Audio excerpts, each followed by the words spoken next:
mais vas-y, on t'écoute. Bon, ben alors bonjour à tous et tous mes voeux pour cette année. Donc je suis là pour présenter ces petits livres. Il y a un protocole présentation ici sur lequel je vais être assez court parce que il ne s'agit pas d'un livre dont j'aurais moi choisi la forme, sur lequel j'avais une possibilité, une marge d'intervention graphique. C'est un petit éditeur. Il s'appelle François M, cet éditeur, qui est devenu actuellement, depuis quelques années, libraire à Cassis, petit village voisin. Et là, il est en train d'essayer de lancer une collection un peu plus littéraire, enfin pas exactement littéraire, parce que le prochain bouquin c'est sur Ricciotti, et c'est sur le travail graphique de Ricciotti, disons les dessins, donc c'est pas littéraire, mais disons une ligne avec un format graphique, un design graphique, des typos, etc., qui est en train de se chercher. Donc ce nouvel ami à Cassis, François, qui lance sa maison d'édition, me demande si j'ai pas des choses à éditer. Et je lui dis que j'ai très peu de choses à éditer dans un livre qui doit comporter beaucoup de textes, parce que je suis plasticien et que je produis essentiellement des travaux plastiques. Alors je lui parle de cette série, toute petite série, qui avait été éditée sous cette forme très légère en 2005. Une petite série qui s'appelle Hubris, et qui est constituée de doubles pages. Dans la forme livre, elle est comme ça. En réalité, ce sont des pièces d'exposition, donc qui sont encadrées dans des grands cadres, comme ça, et qui sont faites pour imiter ces encadrements qu'on trouve dans les petits musées consacrés à des écrivains, dans lesquels on voit généralement le portrait de l'écrivain, et puis à côté une feuille, un petit manuscrit de lui, un extrait, un manuscrit. Enfin, c'est une forme assez classique dans les musées littéraires, dans lesquels il y a quatre autoportraits, où je suis censé être un écrivain. Donc c'est toujours constitué comme ça, après on peut le faire circuler. Hein. Un portrait en ovale, un peu avec cette espèce d'emphase rétro-kitsch de certains petits musées. Et à côté, un manuscrit censé être de cet auteur. Donc il y a quatre portraits, tous plus ou moins ridicules. Celui-là, assez franchement, dans des postures d'écrivain. Donc là, c'est un peu heideggerien. C'est Heidegger qui, sur les chemins de campagne. Là, c'est un peu différent. Je suis dans le train en manteau de fourrure. Enfin, et j'écris des textes. Comment? C'est plutôt Sagan. C'est plutôt, oui, éventuellement Sagan. En tout cas, à chaque fois, il y a un texte de ces auteurs. Or, ces auteurs sont totalement impuissants, c'est-à-dire que leurs textes sont absurdes. Ils se prennent les pieds dans le tapis tout de suite. Ils ont des ambitions littéraires, ils ont tous des ambitions philosophiques et littéraires assez fortes. Et les textes se prennent très vite les pieds dans le tapis, ils sont raturés, ils sont... Bon. C'était une pièce, une petite série que j'ai appelée Hubris, donc, parce que c'est de l'hubris littéraire. De dire je me lance dans l'écriture d'un essai poético-philosophique, politique, sans en avoir vraiment les moyens. Et voilà, donc ça s'appelle Hubris pour cette raison. Alors je lui ai parlé de ça, François, je lui ai dit, mais ça fait 10 pages, ça fait maximum 10 pages, on peut faire un petit texte là-dessus, mais on ne peut pas faire un livre, parce qu'il tourne autour d'une centaine de pages, ces bouquins. Donc, et il insiste, il me dit, tu dois bien avoir d'autres choses. Je lui dis, oui, mais on ne va pas faire un livre cohérent en ajoutant des choses bout à bout comme ça. Et il finit par me tirer les vers du nez. Et je finis donc par lui dire qu'il y a quelques années, je m'étais lancé moi-même dans l'écriture d'un roman, un vrai, je veux dire, au sens vraiment littéraire du terme. J'avais interrompu toute activité plastique, de film ou quoi que ce soit, pour me lancer dans l'écriture d'un roman auquel j'ai travaillé plusieurs mois et que j'ai interrompu parce qu'il me dévorait intégralement. C'est-à-dire que j'avais rêvé de pouvoir écrire un roman tout en continuant à travailler, à dessiner, à filmer, à peindre, enfin bon, toutes sortes de choses. Une sorte de rêve de diviser la vie entre écrire le matin et faire autre chose l'après-midi. Et très rapidement, l'écriture du roman m'a complètement dévoré.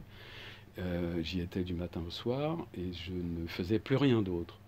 Ce qui fait qu'au bout de quelques mois, je l'ai enterré dans un tiroir. J'ai arrêté ça complètement pour me remettre à mon travail plastique, disons. Mais ça a été un deuil, mais un deuil accompli. C'est-à-dire que ce truc de remettre dans mes tiroirs, depuis, il était destiné à y rester pendant très très longtemps. Et puis à force de me demander si j'avais pas des trucs, je lui dis bon bah écoute si, bon j'ai 40 pages d'un roman resté en plan, inachevé. Bon, il m'a demandé de le voir, de le lire. Et on s'est à un moment demandé comment relier Hubris avec ça. Et en fait, il m'est venu cette idée un jour, mais en parlant avec lui comme ça, et il a des qualités d'éditeur parce qu'il fait comprendre des choses aux gens avec qui il travaille. Et je crois que c'est ce que doit faire un éditeur ou un producteur au cinéma. C'est faire comprendre des choses qui ne sont pas tout de suite évidentes à des gens. Et on s'est dit finalement ensemble un soir, c'est ce que je dis dans une des notes de l'auteur du bouquin, mais en fait, ça c'est une hubris de fiction, c'est une hubris complètement fictionnelle. Mon roman est une hubris réellement vécue. C'est-à-dire je me suis réellement, avec une hubris réelle, jeté dans l'écriture d'un roman. Et c'était trop lourd, j'ai arrêté. Donc il y avait la possibilité, apparaissait tout d'un coup, de construire un petit livre avec une pièce assez limitée. Voilà, il y a quatre éléments.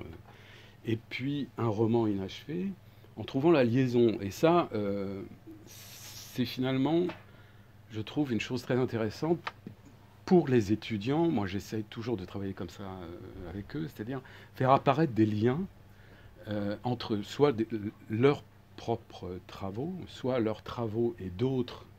Tout le monde le fait, hein, mais disons que moi j'ai une insistance particulière là-dessus, à essayer de trouver le nerf qui court entre les œuvres, et voir comment ils relient des œuvres entre elles, enfin des travaux et des gestes.